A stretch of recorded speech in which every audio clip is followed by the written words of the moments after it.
Bonjour à tous, c'est Nikozey et bienvenue sur ma chaîne pour une nouvelle vidéo.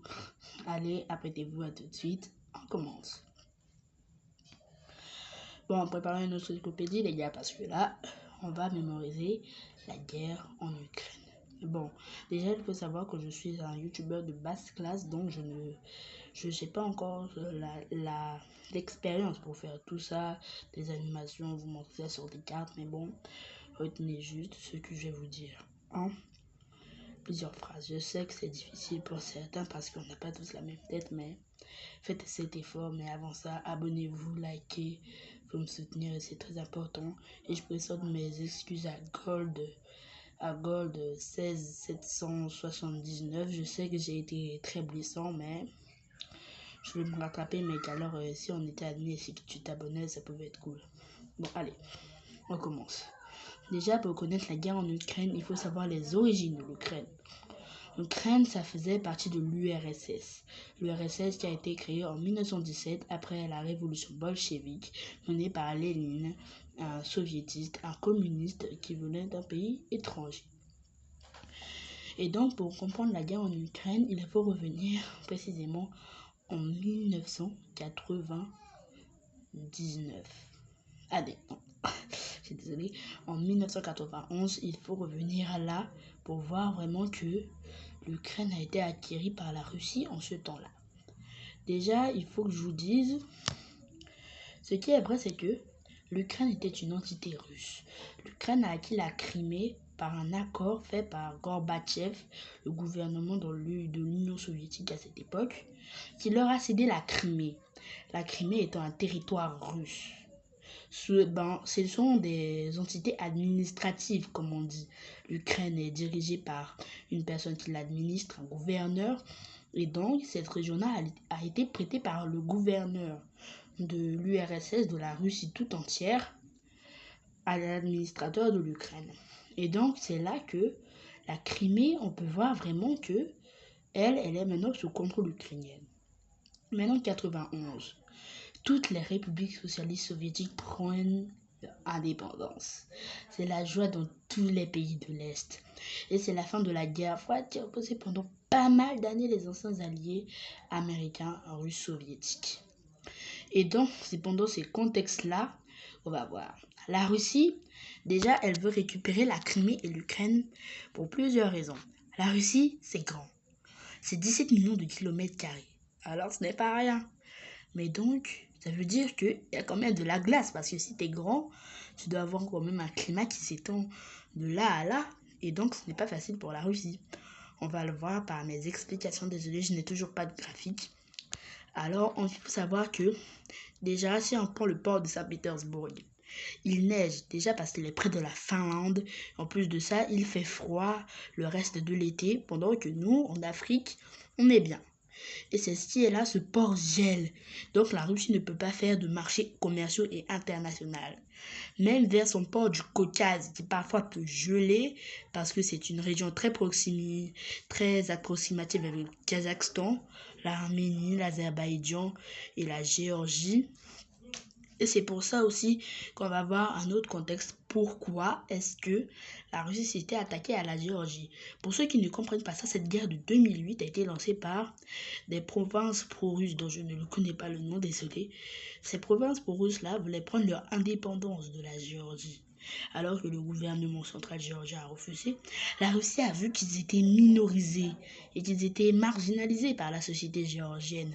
Ce qui s'explique par le fait que Poutine voulait peut-être aider ses semblables qui étaient en Géorgie encore bloqués. Et donc c'est pour ça que la Géorgie, elle a été bien embourbée, hein, parce que d'un côté t'as le géant russe qui veut t'attaquer, d'un côté t'as des indépendantistes, donc tu sais pas gérer, hein. Et donc c'est ça qui a permis à ce que la Géorgie aujourd'hui a un territoire quand même, hein, modeste, on va pas faire les cachetiers modeste, hein. Mais revenons à nos moutons, nous nous égarons, revenons sur l'Ukraine. Maintenant, le port de Sébastopol en Ukraine. Qu'est-ce qu'il y a de si important, me dites-vous, pour vouloir récupérer la Crimée, ce petit bout de territoire-là? Eh ben, on va le voir tout de suite. Accrochez-vous bien, parce que vous allez entendre un truc très bon. Déjà, le port de Sébastopol est située dans la mer Noire. La mer Noire, c'est cette mer-là qui ne gèle pas. Près de la Russie, près de la Turquie et de la Roumanie, l'Ukraine a des partenaires commerciaux. Et donc, grâce au support qui ne gèle pas, qui est totalement autonome et fonctionnel, elle peut donc aider ou passer par des autres pays ou bien par le détroit des Dardanelles en Turquie, ce qui va beaucoup faciliter le commerce ukrainien. Alors la Russie, déjà pour plusieurs raisons, qu'elle a voulu prendre cette région, parce que vous avez compris, le port de Crimée-Sébastopol, lui, il ne gèle pas, il est totalement fonctionnel, et aussi par des envies de rapprochement pro-russe. Pendant que l'Ukraine a été indépendante, elle a fait déjà un référendum. Pour prouver qu'elle était bien fédérale, elle a fait un référendum pour montrer vraiment que elle avait, des vrais Ukrainiens dans son territoire. Et donc, pour voir ça, il faut seulement voir que ça peut se refléter par plusieurs façons. Déjà, les régions du Nord ont voté pour être ukrainiennes, parce que c'est l'indépendance qui a été acquise que voulez-vous faire.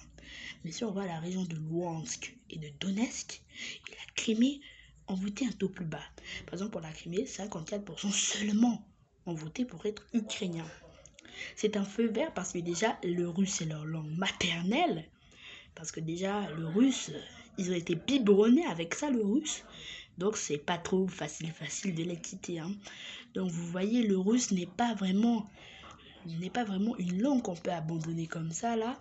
Et eux, ils ne vont pas le faire. Et même apprendre l'ukrainien, eux, ils considèrent que l'ukrainien, c'est pas pareil que le russe, en fait. Maintenant, à quelques détails près, l'ukrainien n'est pas pareil que le russe parce que le russe est un peu plus grave et c'est avec un peu plus de mots dans l'alphabet. Et donc, c'est par cette margination des Russes et par ça qu'on veut montrer que les Ukrainiens ne considèrent pas la Crimée qu'ils l'ont pris. En 2014, les Russes profitent de la révolution Maïdan pour les pro-européens ou de la révolution orange sur la place de l'indépendance de Kiev pour venir prendre la Crimée. Ce qui veut dire que ce n'est pas vraiment très... La Russie n'a pas vraiment respecté le droit international parce qu'elle a profité d'un moment de chaos, d'un moment de faiblesse de l'Ukraine pour assouvir sa popularité dans ses territoires. Et comme elle est venue sur ce territoire, l'Ukraine avec ses moyens réduits ne peut rien faire. Mais depuis ce temps-là, sont-ils menacés par ce géant voisin russe? Elle a augmenté ses dépenses militaires, qui ont drastiquement augmenté et qui peuvent vraiment, et qu'on peut voir, c'est parce que je n'ai pas de café, mais qui ont vraiment augmenté depuis l'année 2014. Ce qui nous pousse à dire que l'Ukraine n'est plus la victime. S'il y avait une classe au collège, on aurait dit c'est le pays de l'Est de l'Ukraine, c'est la victime. Et là, est-ce qu'en France, elle n'est plus la victime? Elle devient maintenant un grand baron, elle commence à se défendre. Elle n'a plus besoin des Américains ou des autres là pour se défendre. Et donc, Luhansk et Donetsk. Les Russes, c'est leur langue maternelle. Comme les Criméens, ils ont été biberonnés aux Russes. Parce que le russe est leur langue maternelle. Là, ils sont dans un pays qu'ils considèrent comme étranger, c'est l'Ukraine. Donc, ce pays a l'air comme étranger pour eux. Et eux aussi ne votent pas majoritairement pour l'Ukraine. Alors, pourquoi le faire, me dites-vous? Et là, c'est comme ça. Eux, ils prennent les armes et se révoltent contre l'Ukraine.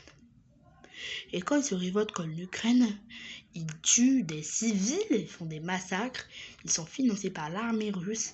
Et ce territoire pro-russe-là, on l'appelle Donbass. Le Donbass est un territoire pro-russe. Et la Russie est intervenue sur lui, ce territoire pro-russe-là. La Russie est intervenue sur lui pour assouvir, pour montrer vraiment qu'ils seront avec les pro-russes, donnant du courage aux pro-russes pour attaquer les Ukrainiens. En revenant sur cette partie de massacre, de guérilla commis contre les civils ukrainiens ou contre les autres habitants de villages qui ne voulaient pas les suivre, c'est comme l'État islamique, ils veulent montrer